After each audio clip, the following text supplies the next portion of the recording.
Bom dia, tudo bem? Começando mais um Morning Call da Blackbird, hoje dia 10 de outubro.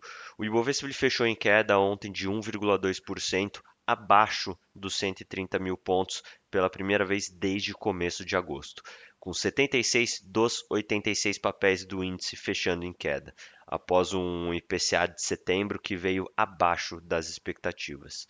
O principal destaque negativo da sessão foram os papéis cíclicos, que devolveram parte dos ganhos adquiridos no começo deste mês, pressionados pela abertura da curva de juros. Já a Uzi Minas teve uma performance positiva, em torno de 4,5%, como principal destaque positivo, superando a queda do pregão passado após elevação na recomendação do papel por um banco de investimentos. Nesta quinta-feira será publicado o CPI de setembro e no Brasil os dados de vendas no varejo de agosto. E pela temporada de resultados internacional do terceiro trimestre de 2024, teremos, por exemplo, a Domino's. Falando sobre a renda fixa, as taxas futuras de juros encerraram a sessão de ontem com forte abertura por toda a extensão da curva.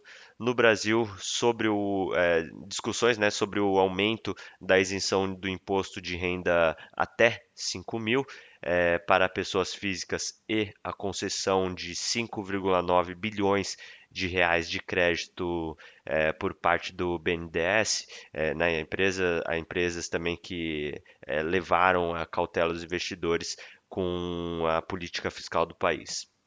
E falando sobre os mercados internacionais, nesta quinta-feira, os futuros nos Estados Unidos, eles abrem leve queda em torno de 0,1, 0,2%, no aguardo da publicação dos dados de inflação ao consumidor americano. E para amanhã, o mercado ele antecipa dados de inflação ao produtor e balanços referentes ao terceiro trimestre dos bancos JP Morgan, Wells Fargo e da gestora BlackRock.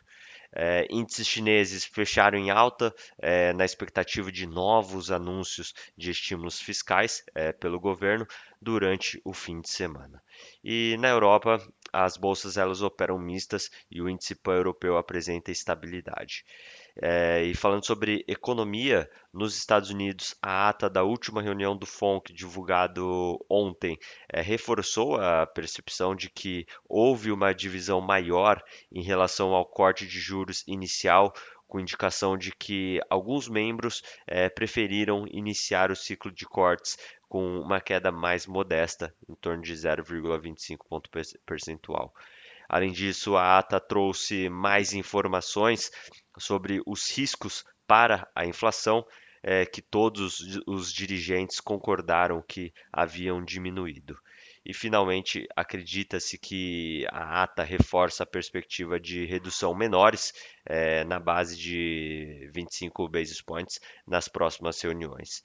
E ainda sobre o tema, é importante destacar a entrevista, né, da presidente do Fed de São Francisco, que apoiou o corte maior de juros em setembro e indicou concordar com um ou dois cortes neste ano. E no Brasil, os dados de inflação divulgados nesta quarta-feira mostraram um avanço da inflação de 12 meses, que subiu 4,24% em agosto para 4,42% em setembro. As aberturas mostraram, né, que mostraram alguma desaceleração pontual em serviços e preços de bens industriais bem comportados.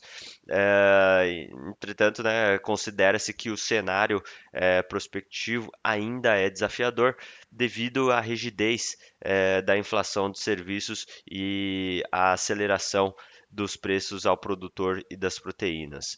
E é mantido a previsão para IPCA de 2024 em 4,6%. Na agenda do dia, destaque para o CPI, relativo a setembro nos Estados Unidos. A expectativa do mercado é de que o indicador cheio caia de 2,5% para 2,3%, mas o núcleo que exclui alimentos e energia deve permanecer em 3,2%. Os dados de inflação eles podem corroborar o cenário de desaceleração no corte de juros pelo Fed e aqui no Brasil teremos a divulgação dos dados de vendas no varejo restrito e ampliado relativas ao mês de agosto. E espera-se uma queda no varejo restrito de 0,7%, enquanto o varejo ampliado deve crescer 0,2%, puxado pelas vendas de carros, motos, partes e peças. Bom, vamos ficando por aqui. Muito obrigado. Bom dia.